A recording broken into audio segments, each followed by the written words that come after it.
Now, what do you think about when you think about the most iconic American fast food burger? For me, it's the Big Mac. 2 all-beef patties, special sauce, onions, lettuce, pickles, cheese on a sesame seed bun. As long as I can remember, I've loved the Big Mac. You know what I don't love about it? The 44 grams of carbs in each Big Mac. And some people will eat a couple of these a day. So how in the world can I make this keto? Well, I can tell you it wasn't easy. But I'm going to show you how I did it right after this.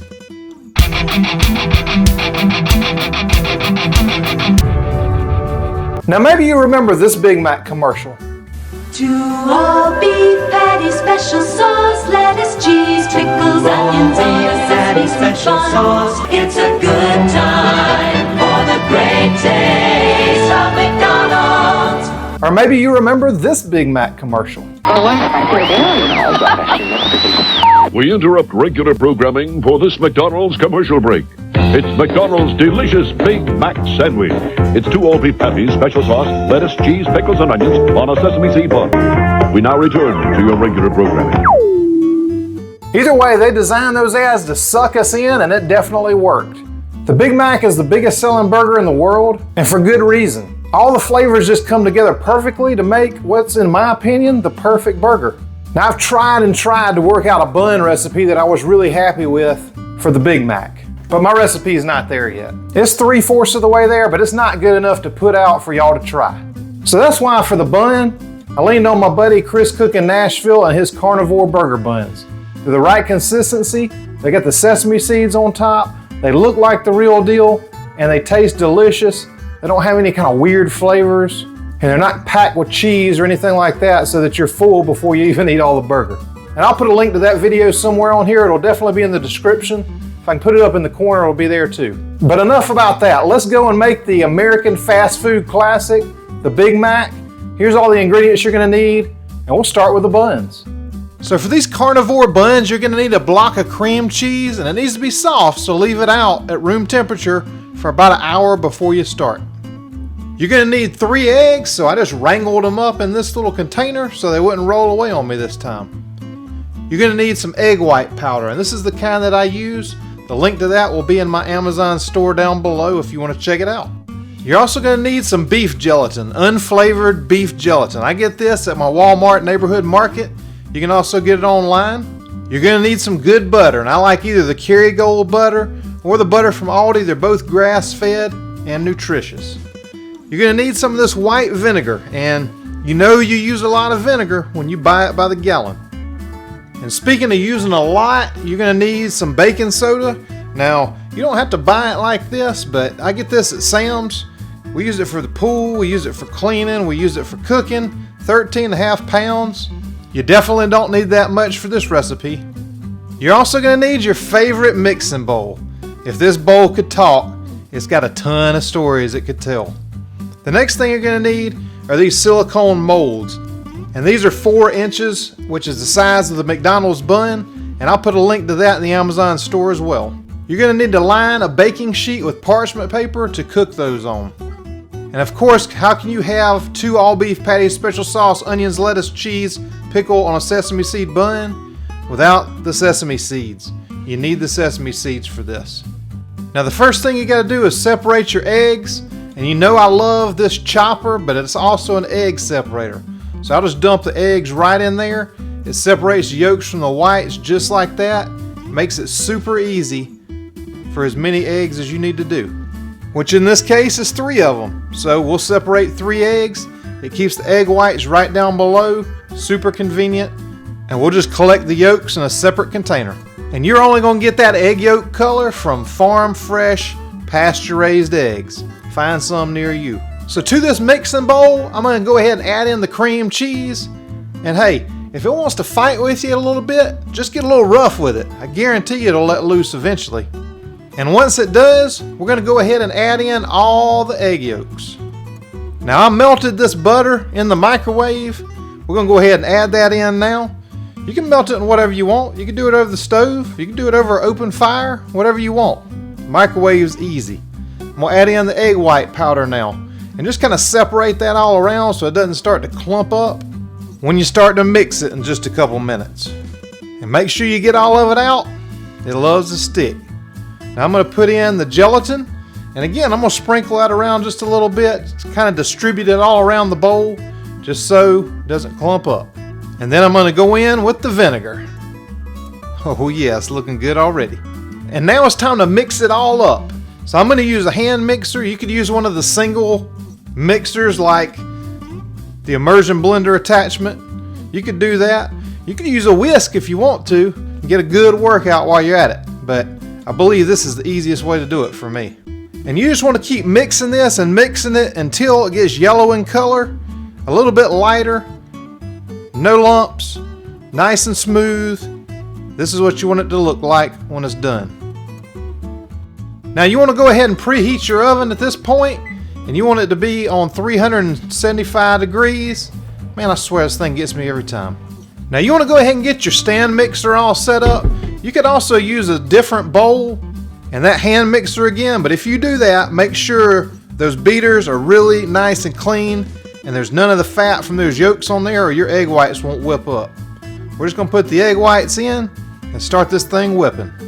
So now we're just going to lock this thing in and start it beating on a pretty slow speed, and we'll speed it up as it goes along. And what you're wanting to do is beat these egg whites until it gets to almost stiff peaks. You don't want all the way stiff peaks, but just about, because we need to add in another ingredient at that point. So once you're there, we're going to put this little mission on pause for just a minute, and we're going to go ahead and add in that baking soda. And now here's where we're going for the stiff peaks. Work that baking soda in, turn that bad boy back up to high, and go again until you got the stiff peaks. Then it'll be ready to combine with the rest. So now you're going to take this egg white mixture that we just prepared and you're going to mix it in 1/3 of it with the egg yolk mixture that's in this beautiful yellow bowl. Now this part of it, you want to beat the crap out of it. Just stir it in vigorously. At least go this fast. If you can't go any faster than that, you need to develop your kitchen muscles. So get that 1/3 of the egg whites beaten in really, really well. And then we're going to fold in the other egg whites. This is where you don't want to deflate it. You want a nice fluffy mixture. And make sure to check out Chris's video. He'll show you his technique on how to fold it in. He does a really good job with it. Mine, I mean, you can watch it and kind of figure it out, but he shows exactly how to do it just so you don't deflate it as much as I did. And now it's time to start putting them in these silicone baking containers. Now, the reason I like these so much is you can arrange them. If you were cooking something else on this baking sheet, you can move them around. You can't do that if it's all one solid piece. Or you can just flip them over if you want to, put some kind of a rubber ball up under there, and you can play the shell game with them if you want. Hey, whatever you want to do with them. Now it is really important to spray them down with something. I use avocado oil. Chris suggests using some beef tallow or some other animal fat. So whatever your preference is, you can also use olive oil.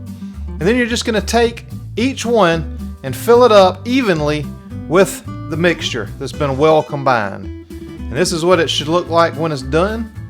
We're going to use a spoon and just kind of spread them out. You don't want to press them down. You want to keep it light and fluffy. This day in particular, we had some humidity in the air.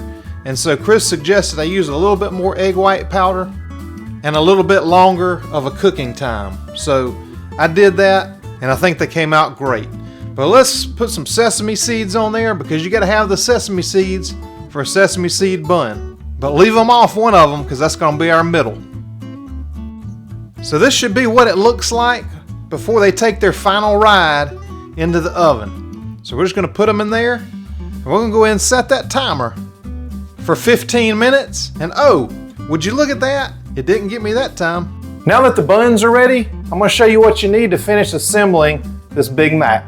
So now we're going to start working on our burger patties, all beef patties, just like McDonald's says. And this 85-15 is really good to give you some flavor. You can use a leaner cut if you want. I think this meat works just fine. So we're going to cut it open, and I'm going to show you a technique that I like to use just to make sure every single one of these patties is uniform, just like McDonald's. You go to any McDonald's, everything's the same size, and this will be too. So we're making 6 burgers out of this because we're making 3 Big Macs. So I'm just going to cut it in half. Then I'm going to cut each one of these sections into thirds.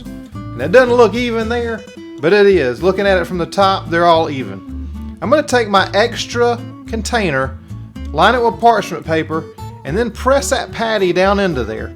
If you buy those molds, it comes with 6, so you've got an extra one left over. So if you just push that parchment paper in there, push that up on the sides just a little bit, so when it cooks, it shrinks up just a little, but not too much. You can pop them right out of there like that, and they're ready to go. So you want to do all of them just like that, and then when you're done, it'll be time to start cooking them. So once you've got them all patted out like that, that's what they should look like. I just put them on a plate. You can put them on whatever you want. And oh boy, here we go. Here comes my fierce little friend. He thinks he's going to get a little something today. He loves a Big Mac.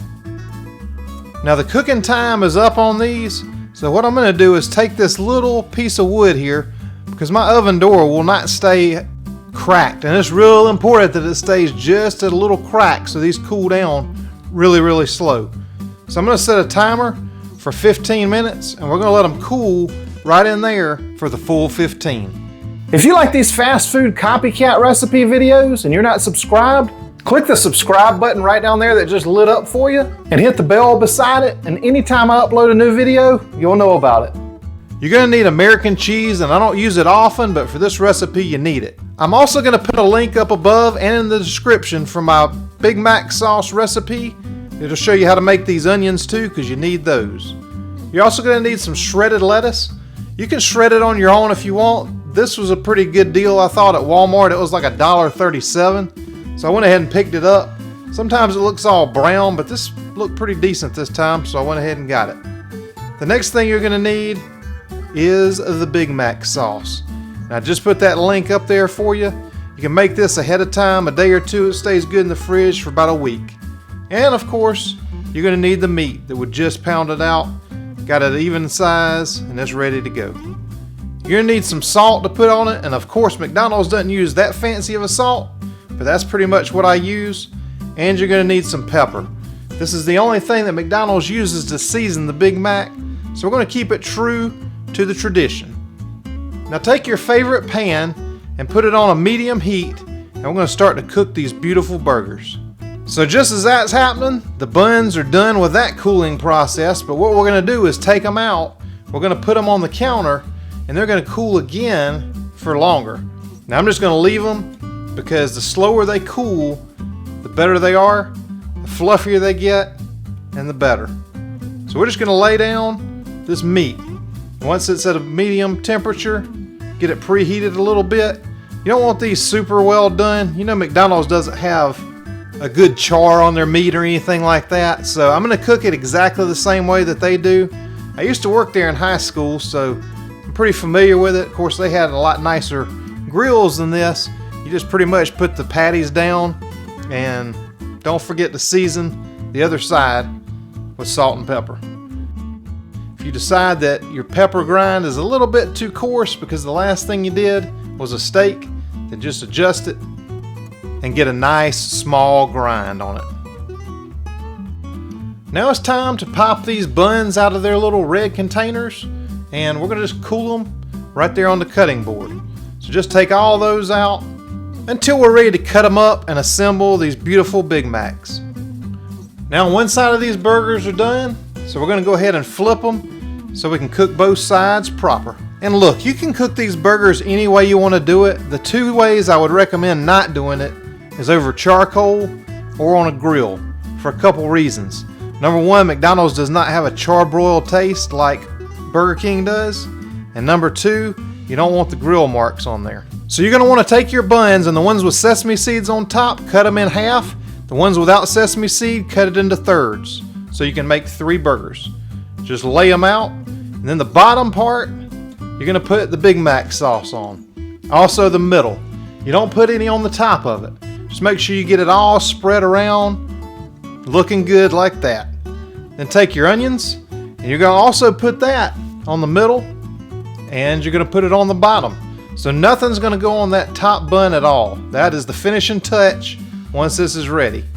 I'm going to take some pickles just in the middle, and then we're going to top it with a lettuce. The middle gets a lot of lettuce, the bottom gets a lot of lettuce, everybody gets lettuce. And now for the cheese. Bottom and the middle.